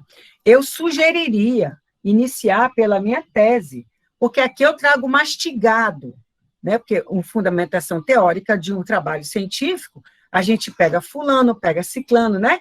Pega os bambambãs, tá bom? Aí depois a gente vai para a internet, hoje em dia a gente vai para a internet, né? A gente vai para o academia.edu, lá no academia.edu, o ResearchGate, essas redes sociais da academia, elas são feitas para as pessoas postarem lá os seus capítulos de livro, que nem sempre estão disponíveis, porque livro a gente tem que mandar buscar, né? Livro não, é difícil a gente encontrar PDF, mas a gente tem muito acesso à informação pela internet, todo mundo sabe disso. Então, o primeiro momento é a gente se apropriar, a gente estudar, a gente aprender sobre letramentos. E isso a gente não aprende de um dia para o outro, Euler. Tá? É a prática, né, a formação principalmente. Formar é para a vida, treinar é para um momento específico. E o segundo momento, então, você pode iniciar, como, por exemplo, como eu dei vários exemplos aqui, usando Malala. A história da Malala é linda, todo mundo aqui conhece, já ouviu falar em Malala? Pega a Malala, leva a Malala. O que o exemplo da Malala pode inspirar vocês, meus alunos? Vamos conhecer a história da Malala? Uma menina que aprendeu a escrever muito tarde, que ganhou até um prêmio depois na ONU, etc. Tá? Então, qual foi a importância da leitura e da escrita na vida da Malala? Por que é importante ler e escrever, não é? Então, usar exemplos da vida real. Tá? Tornar significativo o ensino-aprendizagem, tá, Israel? Desculpa, Euler. E conversar com o seu gestor, implantar um projeto de letramento na sua escola. Existem inúmeras ideias. Para você ser criativo, você tem que estar imerso num ambiente de leituras. Quando eu estou em congressos, por exemplo, eu estou sempre com o meu caderninho do lado, aí eu anoto ideias para pesquisa, ideias para TCC, ideias para aquilo. Então, quando um aluno vem conversar comigo, ele nunca sai sem ideias, porque eu sempre provoco. E é muito bom quando a sua ideia é algo legítimo, que passa aqui na sua veia, que tem a ver com a sua história e que vai ter repercussão social. Pesquisar para transformar, pesquisar para dar retorno para a sociedade. Que normalmente nasce do chão da escola, né? Das nossas experiências, né? Pronto. Não só da nossa formação empírica, da nossa formação teórica, mas da formação empírica também, né? A Patrícia colocou aqui que ela acredita que falta mais formação nesta área. Infelizmente, falta sim, Patrícia. E falta que eu coloquei aqui também, né? Um reajuste dos projetos pedagógicos dos cursos para se adequarem ao que a gente já entende como ensino de línguas, né? Não só de língua portuguesa, mas de língua estrangeira, de línguas de uma maneira geral. O Israel e a Jéssica levantaram a mão, mas eu vou só pontuar aqui o que a Ângela colocou. Gostaria que a professora Marta falasse um pouco sobre as ferramentas tecnológicas na formação de professores em tempos de pandemia. Ângela, inclusive te saúdo, né, Ângela, uma querida ex-aluna lá de Parintins, quando eu andei em terras da ilha Tupinabarama. I love Parintins, um coração do tamanho dos bois, para a turma de Parintins que eu amo. Ângela, um beijo bem carinhoso. Então, gente, eu estou impressionada com a quantidade de opções que a gente tem. Eu fico agoniada, Fernanda, porque eu quero participar de tudo, não tenho tempo. Tu não fica agoniada também? Eu fico agoniada, porque... A gente tem que aprender a ser mais seletivo, né? Porque você quer... Não, você tem que selecionar. Eu já me vi participando de mais um evento, Você tem que selecionar. Euler, enquanto eu falo, por gentileza, Euler, procura na internet, no YouTube, terceiro em algarismo romano. 1, 2, 3, né? Aquele terceiro, SIDSCON. SIDSCON.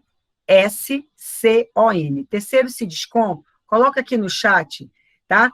Uma oportunidade, Ângela, de formação maravilhosa que ocorreu essa semana aqui em Manaus. A Fernanda e a auxiliadora participaram, apresentando um trabalho no simpósio que foi coordenado por Maristela e eu. Maristela, professora da UEA. Nós somos membros desse grupo de pesquisa com a professora Neiva SIDSCON, tá? Então, inclusive, parabenizo a Fernanda pela linda dissertação da auxiliadora. Recomendo o trabalho da auxiliadora, recomendo, tá? Eu anotei aqui para falar sobre o trabalho da auxiliadora. Eu fico muito feliz, Martinha, até te falar, ela defendeu ontem, né? Defendeu ontem parabéns. Com nota 10, foi unânime a nota. Mas também o trabalho está muito bom. Gente, olha que referencial teórico maravilhoso.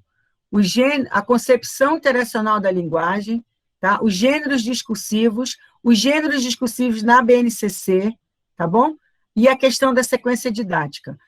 Tudo a ver com a BNCC. Eu super recomendo que vocês leiam o trabalho da auxiliadora. Até sugiro, Fê, que de repente, mais para frente, você traga ela aqui para apresentar o trabalho dela, porque eu disse para ela que ia citar o trabalho dela, porque vocês têm que entender e saber como unir essa questão, porque, segundo vários autores, eu cito isso na minha tese, qual é o melhor meio para se promover letramentos, Euler? Já lembrando também da pergunta do Euler, em sala de aula. Gêneros discursivos, gêneros textuais discursivos. Vamos usar as duas palavras que é o que mais usam, né? Embora a gente advogue os gêneros discursivos, né? À luz de Bakhtin. Então, gêneros textuais discursivos, para se promover letramentos em sala de aula.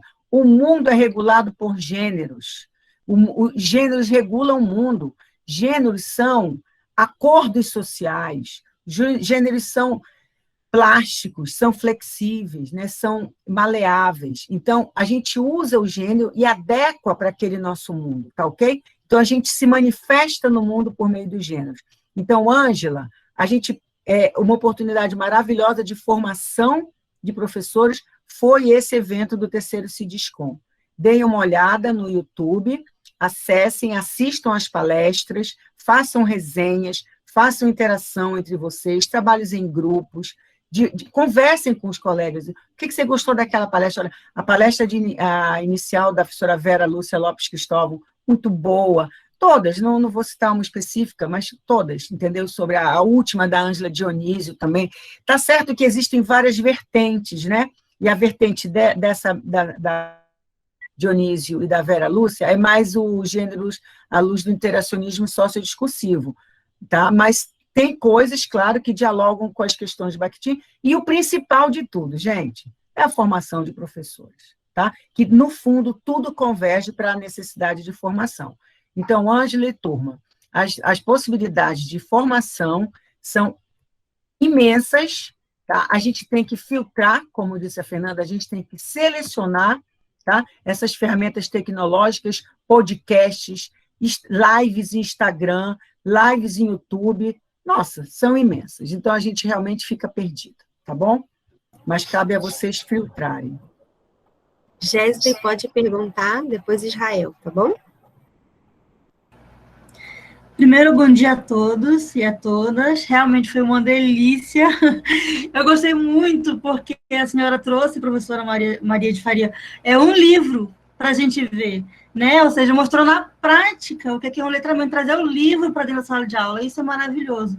Mas, assim, a minha pergunta é: o que acontece nesse intervalo da nossa formação acadêmica de graduação, que a gente aprende aqui toda uma teoria maravilhosa, mas quando a gente, assim, pelo que eu ouço dos relatos, quando se chega na sala de aula, muitos professores voltam a fazer a mesma receitinha gramatiqueira, e, assim, eu estou tentando fugir disso, eu estou tentando, com todas as minhas forças, entender letramentos, entender todas essa letramento literário, sequência expandida, e tudo isso eu estou buscando muito, lendo, dá trabalho isso, mas o que acontece é que na formação acadêmica de graduação se recebe todo esse conteúdo, e quando chega na sala de aula, na prática, nós percebemos que a prática docente é totalmente avessa, é totalmente diferente. O que acontece? Qual a motivação interna, externa, ou a formação, eu não sei. O que leva os professores a voltar de novo para a mesma cartilha? É difícil, Gesley, eu concordo com você, é um desafio, tá? Não é impossível, mas é um desafio, porque tem muitas questões envolvidas, como a saúde do professor, a remuneração do professor, a desvalorização da carreira docente, as condições de trabalho, tá? E a própria falta de apoio, ou às vezes tem apoio, mas não muito, do gestor e do sistema educacional. Então, são várias questões que estão imbricadas. Mas a gente tem que resistir, a gente tem que inovar, a gente tem que quebrar regras dentro da ética. Não estou dizendo para a gente tocar fogo na escola, não é isso. Mas a gente tem que até subverter. A gente tem que ousar, sabe? Sabe aquele pensamentozinho que, Gesley, que a gente lê em algum lugar? Fulana pensou que era impossível até ir lá e fazer. Tá? Então, a gente não pode achar que é impossível, a gente tem que ir lá e tentar fazer.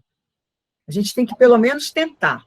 tá bom? Eu sei que não é fácil, agora isso requer muito investimento, muita dedicação e muita leitura, sabe? Eu tenho muitos anos de profissão e eu te digo que eu abri mão de muitos sábados e muitos domingos com a minha família, como no início a própria Fernanda relatou que ela ficou várias semanas enfurnada lá, né, para terminar a tese, e até hoje ela abre mão do convívio da família dela sábado e domingo para acabar de ler um trabalho. Eu também faço isso.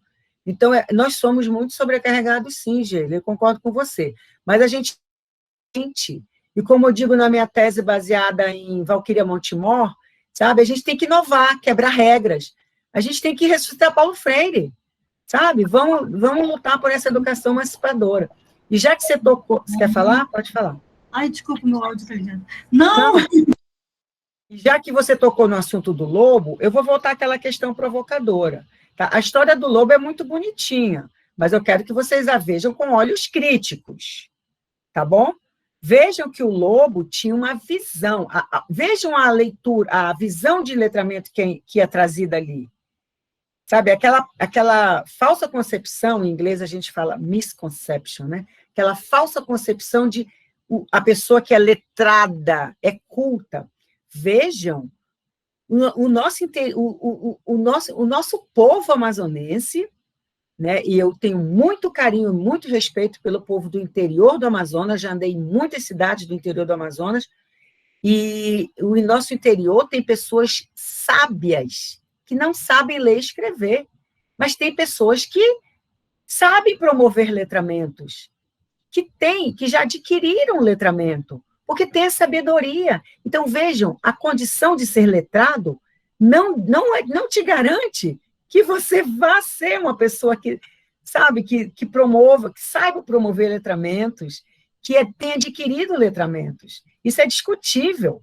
Então, vejam a concepção de letramento que o livrinho traz. É bonitinha a história, mas vamos ver aquela historinha do lobo com olhos críticos, tá bom? Então, o letramento que a gente quer é mais do que aquilo. É um letramento que vai além da decodificação social, decodificação de leitura, né? Era uma vez os 3 porquinhos e a mãe deles falou para eles ficarem na sala. Lembra que o lobo leu daquele jeito? Como uma criancinha lê quando está aprendendo a ler. Ó menino viu a bola. Não é assim que a criança aprende a ler? Isso é letramento? Isso é decodificação. Né? Então, letramento envolve questões sociais, questões de prática, questões de transformação. Né? Prática que eu digo é prática social. Né? Então, transformação. Tá? O que eu vou fazer com esse texto com o meu aluno? Até uma música, você pode pegar música para trabalhar letramento. Pega uma música, é legal. O jovem gosta de música, né? Tá bom? Então, Gesley, resista, inove, quebre regras, tudo dentro da ética, tá? Faça valer a sua vez e a sua voz de mulher, de professora, de lutadora da educação, tá bom? É essa força que eu te dou. Daqui a alguns anos, quando você tiver, talvez, né, reflexiva, pensando, mas, será que eu ainda tenho força? Assiste esse vídeo, vai procurar formação continuada, entendeu? Vai se renovar. A gente precisa se renovar. Tem uma autora que eu vou depois lembrar o nome do texto, depois eu mando para a Fernanda, que fala que a vida do professor tem várias fases. É normal. A gente tem a fase da empolgação, a gente tem a fase do, sabe, de ficar desmotivado. São as fases. Como a vida da gente tem fases. Fefe, você quer falar alguma coisa? Eu vou já passar para o Israel, mas eu queria compartilhar uma coisa que eu estava pensando aqui, por ter uma criança de 3 anos em casa. Muitas vezes, as próprias práticas de letramento, muitas vezes não, acho que sempre, antecedem a própria alfabetização, né? Então, é lógico, eu sempre tive muito hábito de utilizar livros para as crianças, de ler antes de dormir e tudo mais, e a gente vai percebendo a intimidade da criança, como ela vai se apropriando, como ela consegue interpretar, mesmo sem saber ler. Ele pega as histórias que eu leio para ele, o Gabriel, e ele abre, ele já fala um título adaptado, né? Como a gente já percebe como ele captou essa história, né? Qual foi o sentido que ele deu para ela, porque ele vai fazendo as nuances quando ele vai contando do jeito dele, a história e passando, então ele, quando vai passar a página, ele fala, então, e aí passa. E ele vai passando, mas como ele vai focando, como a gente percebe aquilo que chamou a atenção, como, né, o que marcou. Então, como isso é importante, né? Porque quando ele chegar na fase dele realmente conseguir aprender o código mesmo, ele já vai ter se apropriado de um letramento prévio. Né? Com então, certeza, com certeza, Fernanda. Isso é lindo demais que você está falando. Olha o então que o Gabriel fala, né? O então, ele já está entendendo que o então é um conectivo, é um marcador discursivo. Olha que coisa linda! Né? Fora os outros letramentos, né, gente? Porque na minha época a gente só tinha duas opções. Eu assistia a Globo ou SBT. Agora ele chega na tela e ele acha que é o celular ou que é o touch aqui do... E fica aquele, não quero esse, passa. Ou chegar na janela que é aumentar a imagem para ver o que está lá. Então, gente... Isso. As crianças de hoje pegam uma revista, né, e fazem assim, elas querem aumentar a tela, né? Não sabe que aquilo é uma tela. Então, você está promovendo o letramento, Fernanda. Você está sendo uma agente de letramento. A Angela Kleiman, das maiores agências de letramento, a família e a escola, a igreja. E acho que sempre as mães, né? Primeiro, antes de tudo. Sempre as mães. Porque tem aquele vínculo afetivo também, o que é importante para a questão do letramento, né? Aquele vínculo inicial, como é um momento especial. Eu vou dormir, mas eu quero ler. Que história eu quero ler hoje? Então, aquele momento também que você está ali, acolhendo a criança. Então, essa afetividade vai gerar uma qualidade de letramento diferenciada também. O meu filho mais novo era o trem, a história do trem. Pedro, qual a historinha que você quer ouvir hoje? A do trem. Ele falava trem, tem. A do tem. Aí lá ia eu contar pela enésima vez a história do trem. Era um livrinho assim, com páginas duras, sabe? Gente, mas esse livro durou. Aí o meu marido às vezes ajudava, né? Eu pedia, amor, por favor, vai lá ler a historinha do trem, porque eu já sabia de cor a história do trem. Mas isso tudo foi para o bem deles, né? Porque hoje em dia eles são leitores, sabe? Eles sabem da importância da leitura para despertar a criticidade, né? Então, para que a gente ensina línguas? Para promover o engajamento discursivo, para formar cidadãos críticos e reflexivos, para transformar a sociedade, né? Por uma sociedade mais justa e igualitária, tá bom? Israel levantou a mão. Israel pode falar. Só um comentário aqui antes da fala para o Israel. Achei muito engraçado. Umas semanas atrás, o João, que é o meu filho mais velho, 14 anos, já tá indo para o Advanced lá no IBEU e tal, então ele já assiste os programas em inglês e tal. E o Gabriel fica, de certa forma, acompanhando, né, tá vendo. Ele virou outro dia para mim e falou assim, mãe, quando eu crescer eu quero trocar minha boca, porque eu quero falar inglês. Com 3 anos, eu quero trocar minha boca por outra boca, porque eu quero falar inglês. Gente, que paixão! Que fofo! Eu vou usar esse exemplo em sala de aula, tá, Fê? Essas crianças trazem pérolas pra gente, né? Israel, desculpa, querida, pode falar, vou te passar a palavra. Tudo bem, senhora. Maravilhosas histórias com o filho. Ainda vou ter o meu e vou contar histórias também. Enfim. Quer saber? Bom dia, professoras, né? Quero dizer que foi maravilhoso mais um webinário, né? E até estou com vontade aqui de migrar para o curso de inglês, para que ela fosse uma professora muito boa mesmo. Enfim, esse período que a gente está fazendo, né? Que, bom, deveria estar no 7º, mas depois de tudo aí que aconteceu por causa da pandemia, estamos aqui no 5º. E tem sido um período ímpar, né? Já que meio que eu estou entrando num universo novo, porque eu estou fazendo as matérias de prática 3 e prática 5 e os professores têm falado bastante com a gente sobre maneiras inovadoras, né, de ensinar. O professor Luiz Carlos tem falado bastante sobre projetos didáticos, sequências didáticas e para a gente utilizar a leitura, a fruição de textos para fazer os alunos aprenderem os assuntos, basicamente maneiras diferentes de ensinar que vão muito além, né, do ensino tradicional. E toda essa palestra que a senhora deu abrange com certeza tudo isso e achei isso muito bom, muito maravilhoso. E a minha pergunta é, assim, abrangendo o assunto da leitura, né? Nós sabemos que, infelizmente, grande parte da sociedade não gosta de ler e não tem esse hábito. E, apesar de quase toda a população ter passado pelo processo de alfabetização, mas, infelizmente, tem muitos analfabetos funcionais, né, que conseguem ler um texto, mas não conseguem interpretar aquilo que o texto está dizendo. Então, assim, numa situação de ensino médio, em que você chega numa turma que não todos, mas a grande parte da sala não tem o hábito de ler, não tem o hábito de estudar muito alguma coisa em casa. Como a senhora acha que poderia ser trabalhada a leitura ou colocado nos alunos o hábito de ler numa situação assim que no próprio ambiente de casa os alunos não foram ensinados a ter esse hábito? Ok, Israel. Obrigada pelo carinho, tá bom? Israel, e a minha saudação ao Luiz Carlos, né, um colega também muito querido, e lutador, né, das metodologias para a gente ensinar sempre cada vez de uma forma melhor, né, tanto português quanto outras línguas.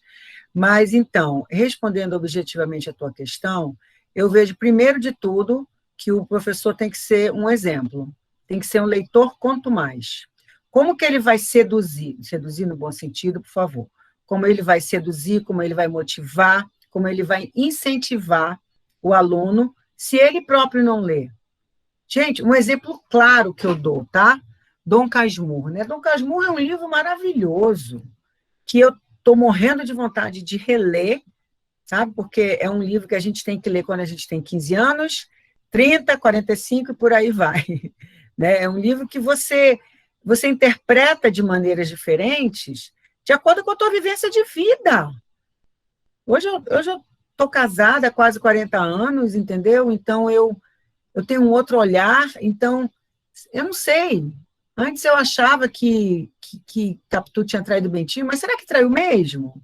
Né? Talvez hoje em dia eu não ache mais, então eu quero reler, entendeu? Então a gente tem que reler, a gente tem que ler, tem que reler livros, a gente tem que dizer, conversar com os alunos.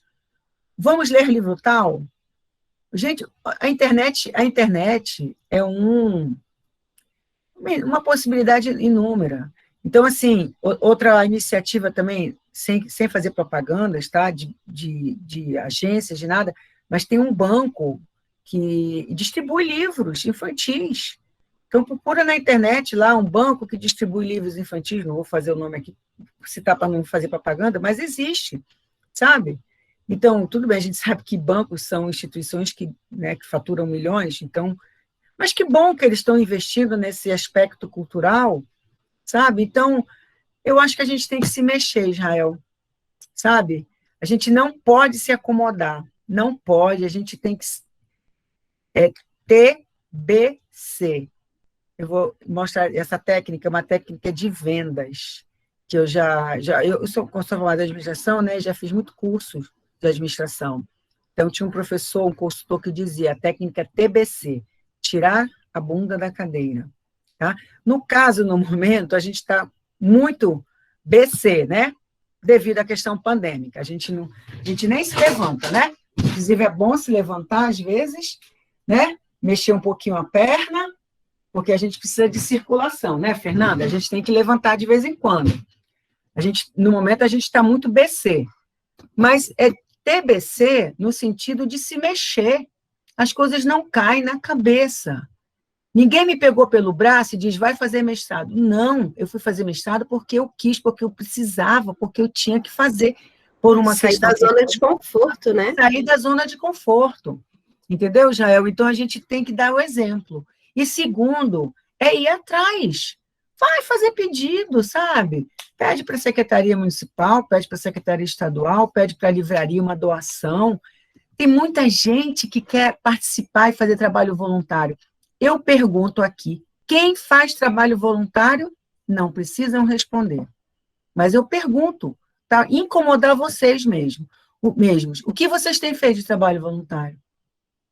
Se a resposta for nada, que triste, viu? Pois corram para fazer trabalho voluntário.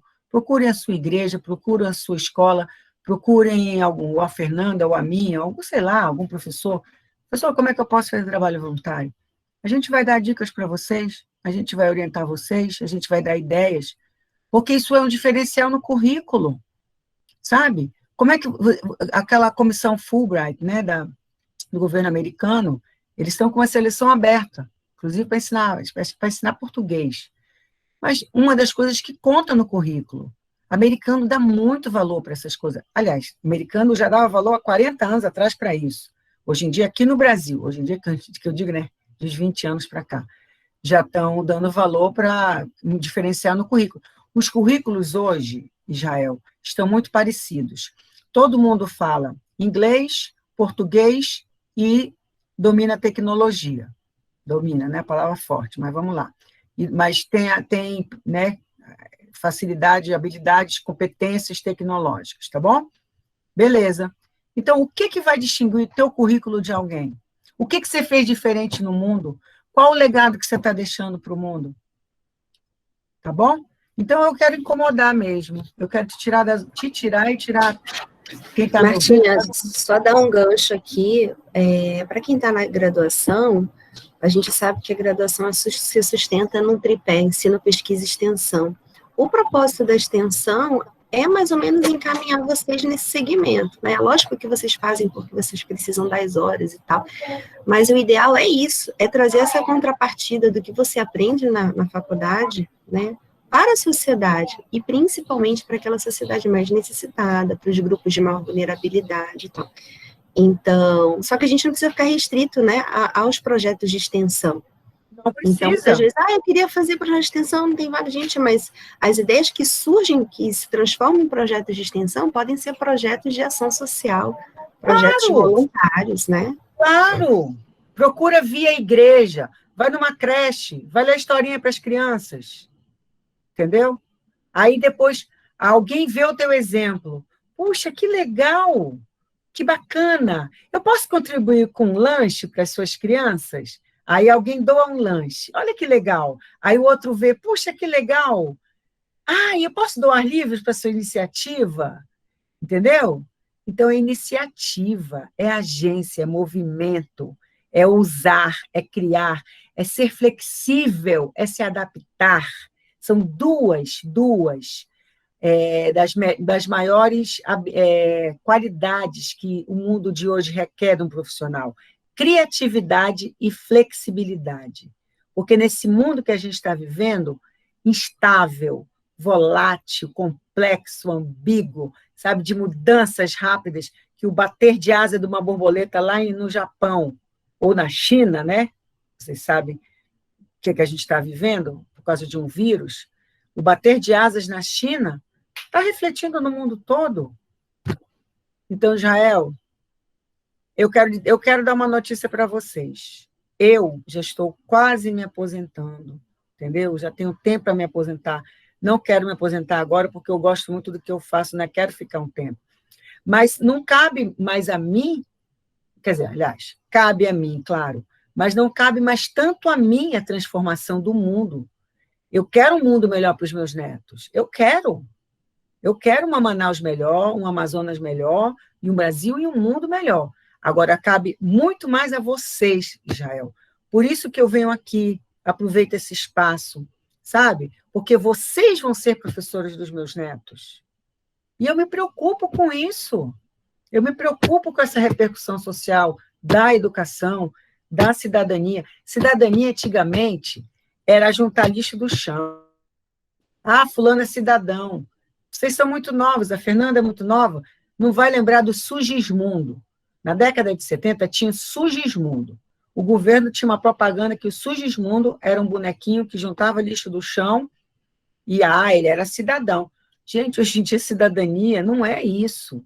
Tudo bem, é legal, é reciclar, é reutilizar, né? É você pegar lixo e jogar fora no lugar certo. Beleza, bacana. Mas não é só isso, cidadania não. Cidadania é você lutar pelos seus direitos. E como é que eu vou lutar pelos meus direitos se eu não sou um cidadão crítico, reflexivo e criativo? Se eu não sou um professor agente de letramento? Então, eu bato nessa tecla.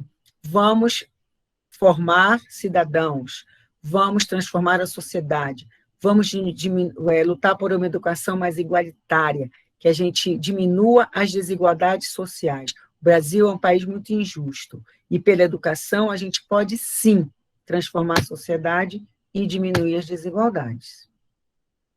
Acho que só pela educação, né, Martinha? Olha, a Flávia Martins está com a mão levantada.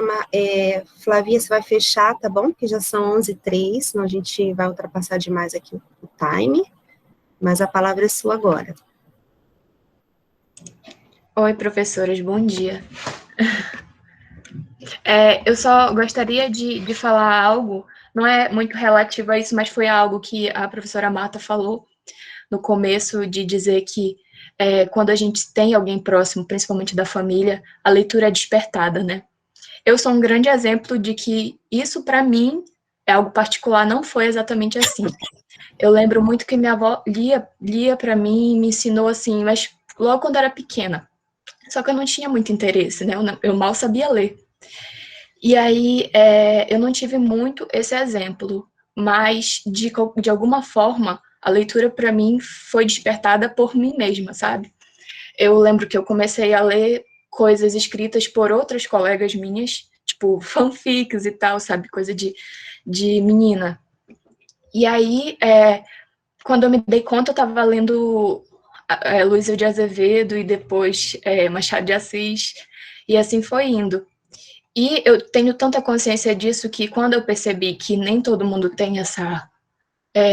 nasce com isso, né, de querer ler, de pegar um livro e ter aquela vontade de ler, eu comecei a tentar passar para as pessoas próximas a mim. Eu lembro que eu tinha uma vizinha que ela era como eu, não lia, e eu comecei a emprestar para ela livros da minha estante, tipo, lê isso aqui, que tu vai gostar. E logo, e agora eu apresentei para ela Dom Casmurro, e ela tá super ansiosa para ler, sabe? Muito por aquela coisa assim de... traiu ou não traiu, sabe? Eu instiguei ela. E hoje em dia eu fico muito emocionada que ela diz que eu apresentei para ela literatura. E que isso ela é muito grata.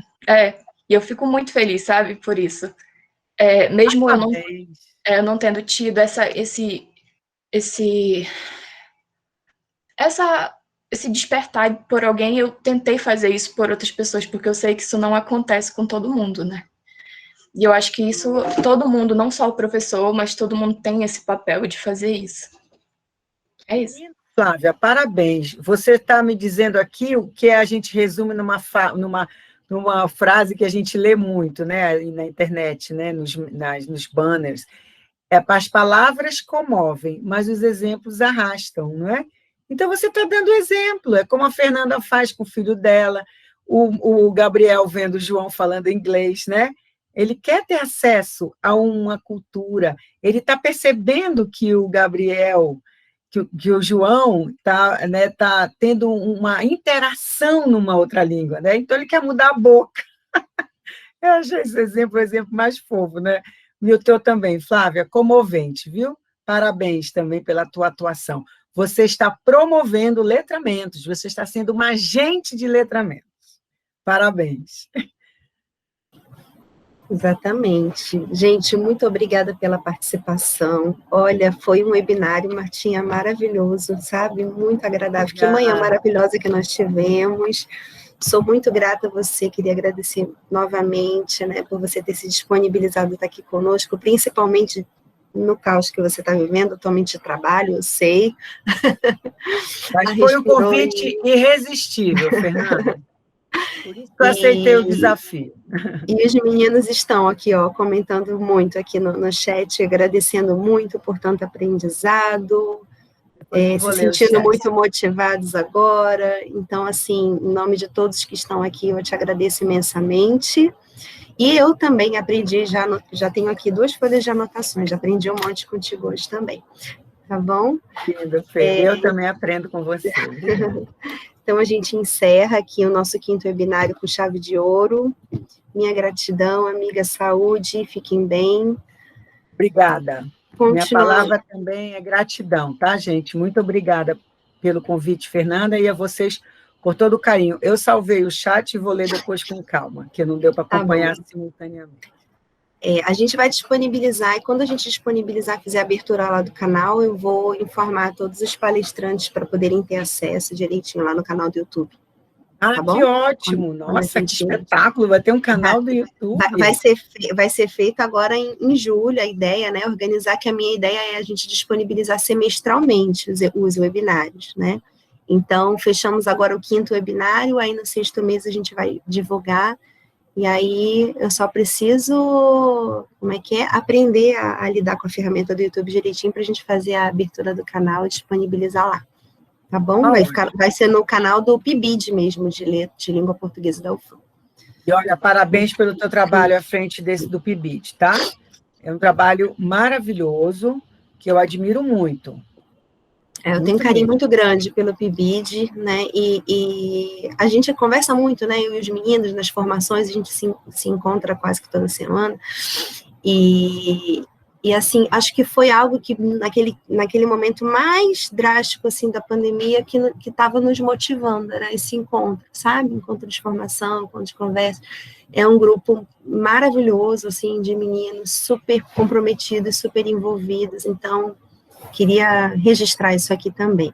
E fechar esse webinário retomando aquilo que a Marta falou, que eu acho que é muito importante, gente, que nós sejamos sempre gratos, né? Gratos por termos saúde, gratos por estarmos aqui, lembrando sempre que tem um Deus acima da gente que cuida de nós, né? E que está aqui nos iluminando e provendo as nossas necessidades. Tá bom, queridos? Então, um final de semana maravilhoso para todos. Um print! Vamos fazer um print. É verdade. Calma aí. Pessoal da comissão. Jéssica, pode printar para a gente? Pode tirar foto? 2, 3. 3 e... O pessoal está abrindo a câmera, então vamos lá. 2, 3 e... 1, 2, 3 e... Espera só um minutinho, eu ainda não tirei. Gente, abre a câmera aí rapidinho. Todo mundo. 1, 2, 3 e já. Ok. Pessoal, muito obrigada pela participação de todo mundo, tá bom? Espero que vocês tenham gostado. Tenho certeza que foi maravilhoso esse evento para todo mundo. Foi muito pra bom. Mim, pelo menos. Depois eu vou colocar os arquivos no Drive, porque tem 50 textos. Nossa, então, tá. Eu vou ver a possibilidade depois no YouTube de, na bio do webinário, da palestra, poder disponibilizar, porque o pessoal está pedindo aqui o material e tal. Não, mas no primeiro momento, você manda para eles. Tá. Não, os alunos do PIBID terão acesso, porque a gente coloca lá na Google Classroom. Olha, gente, já estou com uma interrupção. Olha, Gabriel. Pega ele aí, que eu quero ver ele. Vem cá, que a tia Marta quer ver você. Oi, Gabriel, fofo. Dá oi. Dá oi. Depois você vai ver a mamãe dançando boi, viu? Ai, Martinha, obrigada, querida, por tudo. Beijo. Tá? Beijo tchau, grande. Tchau. Bom final de semana para todos, pessoal. Vocês também. Tchau, gente. Valeu. Tchau, gente. Boa tarde. Bom final de semana. Eu também. Tchau.